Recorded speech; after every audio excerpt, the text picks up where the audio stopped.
Hi guys, அஸ்ஸலாமு அலைக்கும். Welcome to Das kitchen. இன்றைக்கி தாஸ் கிச்சனில் என்ன செய்ய போகிறோன்னா ஒயிட் பாஸ்தா செய்ய போகிறோம். வாங்க எப்படி செய்கிறது பார்க்கலாம். நான் 1/2 கிலோ பாஸ்தா எடுத்திருக்கேன், வெங்காயம் எடுத்திருக்கேன், கேப்சிகம் எடுத்திருக்கேன், பச்சை மிளகாய் எடுத்திருக்கேன், ஆரிகானோ எடுத்திருக்கேன், சில்லி ஃப்ளேக்ஸ் எடுத்திருக்கேன், மைதா மாவு 2 ஸ்பூன் எடுத்திருக்கேன், அதுக்கப்புறமா ஸ்வீட் கார்ன் எடுத்து வச்சுருக்கேன்.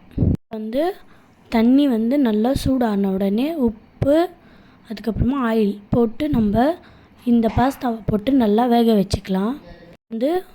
வேகட்டும். நல்லாலாம் வேகக்கூடாது, அரை பக்குவத்துக்கு வேகணும். ஸோ அந்த மாதிரி வேகிற வரைக்கும் நம்ம பட்டர் போட்டு, வெங்காயம் போட்டு, பச்சை மிளகாய், ஸோ இது ரெண்டுமே போட்டு நல்லா மிக்ஸ் பண்ணி வதக்கிறேன். அதுக்கப்புறமா கேப்சிகம் லைட்டாக தான் வதக்க போகிறேன்.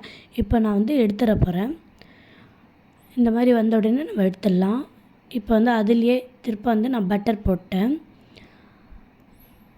நான் மைதா மாவு எடுத்து வச்சுருந்தேன்ல, அந்த மைதா மாவு இதில் போட்டு கொஞ்சம் தண்ணி போட்டு நல்லா மிக்ஸ் பண்ணிக்கினேன். இந்த மாதிரி சாஸ் மாதிரி ஆன உடனே கார்ன் போட்டுக்கினேன். கார்ன் நான் வேக வச்ச கார்னு. ஸோ அது போட்டு இப்போ நம்ம எடுத்து வச்சுருந்தோம் இல்லையா மசாலா, ஸோ இந்த மசாலா கூட இதில் சேர்த்து நல்லா மிக்ஸ் பண்ணணும். பாஸ்தாவை இது கூட சேர்த்து நல்லா மிக்ஸ் பண்ணிடலாம்.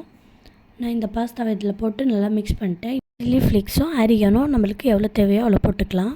பாஸ்தா ரெடி ஆகிடுச்சு. தாஸ் கிச்சனுக்கு லைக் பண்ணுங்கள், கமெண்ட் பண்ணுங்கள், ஷேர் பண்ணுங்கள், சப்ஸ்கிரைப் பண்ணுங்கள். அஸ்ஸலாமு அலைக்கும்.